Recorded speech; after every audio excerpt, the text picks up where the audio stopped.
The film opens on a camcorder video from 2008. Little June Allen is playing with her father, James, during a family trip. June's mom Grace walks in as James is suffering from a nosebleed, though he says he is fine. The video cuts off before the end as Grace is viewing and editing it.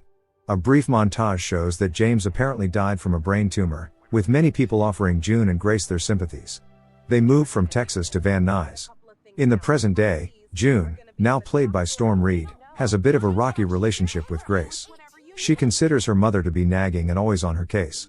Grace has also been in a relationship with a man named Kevin Lynn, and they are set to go on a trip together to Colombia. Kevin tries to talk to June since he will be updating her on their trip, and Grace sends June an "I love you" text, but she just gives it a thumbs up react. She also continues to mourn James. Once Grace and Kevin are gone, June makes plans with her best friend Vina to party throughout her time alone. Kevin sends pictures of himself and Grace, but June mostly spends her free time partying, with occasional checkups from Grace's lawyer friend Heather. On the day that Grace and Kevin are set to return home, June goes to the airport and holds up a joke sign, welcoming Grace back from prison, but she ends up waiting for hours, long after the other passengers on the same flight have arrived and picked up their luggage. June calls the hotel and uses a translator to speak Spanish, learning that someone saw two Americans leave when Grace and Kevin were supposed to, but they left all their luggage at the hotel. When June asks if they can check the security footage, the manager tells her that the footage will overwrite in 48 hours. June looks for a cheap worker on Go Ninja in Colombia to help her access the hotel's security footage. She meets a man named Javier Ramos, pleading her case to him to get him to help. Javi is unable to access the security footage, but he overhears that someone saw Kevin going to a hardware store in Getsemani. As Javi goes to find a lead, Heather helps June get in touch with FBI agent Elijah Park for help on finding Grace. June and Vina manage to get Kevin's passwords and access his emails. They find blocked emails from multiple women, referring to him by different names like Darren, Kyle, or Luke. The girls learn from Park that Kevin was a con man who was recently released from prison in the past year, but any evidence they may have gathered off of him illegally would be thrown out in court.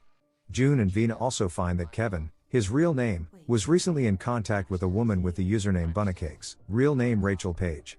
June does some more investigating and hears from Rachel's coworkers that she hasn't been seen in 2 weeks. Javi calls June back and says he went to multiple hardware stores and found the one where Kevin had visited, but all he bought was a lock. After more research, June learns that Kevin went to a Lover's Locks bridge. June continues to look into Kevin's other accounts and finds that his most recent location before Colombia was an isolated house. June calls the number from the link and speaks to a man named Jimmy, who says that Kevin had visited him because he came to him seeking salvation and redemption for his past crimes. When June goes through Kevin's dating apps, she finds out that this is how he and Grace met. They got on quite well, though Grace alludes to having a secret in her past that she privately tells Kevin about.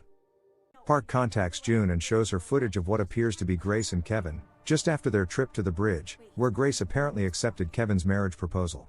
Some men in masks get out of a van and pull Grace and Kevin into their van. Park promises to investigate, but the news of Grace's disappearance becomes nationwide news. The town's citizens gather and search for Grace, as it is believed that she never left Los Angeles.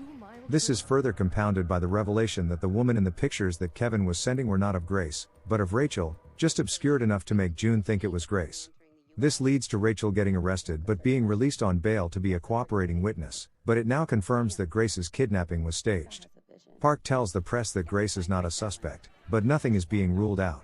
June talks to Javi about her worries over her mother, as news of her going under different names and her having a court-sealed case file begins to paint her in a suspicious light. Javi tells her that she and her mother are lucky to have each other. June says he and his, often alluded to, son are lucky to have each other, but Javi says that his son has cut him off after they had a fight, exacerbated by the death of Javi's wife. June encourages Javi to reach out to his son. June finds in Kevin's emails a link to an encrypted messaging app, allowing June to speak to someone in Kevin's contacts under his guise.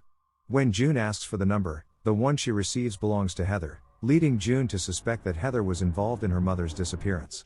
June uses an Apple Watch that a classmate left at her house, and keeps pestering her to film herself as she goes to Heather's office to get answers. June knocks on her office door and finds it has already been opened. She discovers a file being erased on a computer, as well as threatening photos of herself on Heather's desk. Further searching finds signs of a struggle, including Heather's necklace broken. June enters a closet and makes the horrifying discovery of Heather's strangled body in the corner. Just as news of Heather's murder hits the news, June learns from Park that Kevin was supposedly seen by the border. It's Kevin speaking to someone on the other end.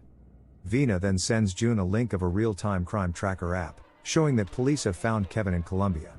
They surround him on the roof of the hotel, but there is quick gunfire, and Kevin is killed, leaving Grace's case running cold. When June talks to Javi again, she snaps at him and says it's his own fault. But I'm not giving up on my mom. Advice she didn't want to hear. Now filled with despair, June begins to clear her voicemail since Grace had always asked that of her. She listens to some of the messages and hears how Grace called her Junebug, which inspires June to use that nickname and Grace's password to access her emails. She looks into a blocked account and finds an anonymous threatening message to her, saying they have found Grace. She also finds a link to security cameras that are all hidden in a familiar-looking house, which happens to be her very same childhood home. June then gets a phone call from Jimmy, the guy from Kevin's church. Jimmy sounds frantic and ends up appearing in front of the Ring doorbell camera to reveal that he is actually James, June's father. Very much alive. A shocked June lets James in to explain himself. He tells her that Grace's real name is Sarah and that she has lied to June about his death, making up lies about him to get him imprisoned. Just as June begins to suspect that something is wrong, James forcefully grabs June and pulls her into the trunk of his car. A flashback shows the rest of the home video from the beginning. The bloody nose James got wasn't from a tumor, but from his drug use. The truth is, he was an abusive drug abuser, and Grace turned him into the police to keep herself and June safe. Recorded calls feature James threatening Grace and demanding to see June. Grace had changed her name and moved away to prevent James from finding her, but he ended up being the limo driver that took Grace and switched her with Rachel, working with Kevin to make her disappear, but Kevin never knew his true intentions. Heather was also the one who helped Grace form a new identity to get her away from James, and they became very close friends. James brings June to the old family house, tying her up in her old upstairs bedroom. James enters with a gun and throws her June's sweater, cluing her into her presence. Grace fights James and briefly takes him out long enough for her to run and lock him in the shed. Grace runs up to June's room and reunites with her, freeing her and seeing how apologetic June is toward her. Unfortunately, James gets loose and starts to get closer. June contacts Javi through WhatsApp on the Apple Watch, first apologizing to him for how she spoke to him and then asking for his help. He goes on June's Instagram to see a Father's Day pic she posted, which shows the family's old address to give to the police, but June loses her connection with Javi. James enters the room and threatens June and Grace, even shooting June in the side. When he attempts to tie June up again, Grace stabs James in the neck with a shard of glass. James locks them in the room again and tries to get help, but he slowly dies from his wound. June apologizes to a wounded Grace over how she treated her and then remembers how Grace always used Siri for everything. Remembering how her phone is in her room and her laptop screen is still linked to the security cameras, June uses Siri to access her phone and call 911. June and Grace are rescued and given medical attention. Their case is fictionalized in the Netflix crime drama Unfiction, which also covered the last movie's case on David Kim and his daughter Margot, which June thinks is lame. It also turns out that June and Grace have kept in touch with Javi, and he has successfully reunited with his son. June has a FaceTime call with Grace, ending with her finally telling her mom, through text, that she loves her.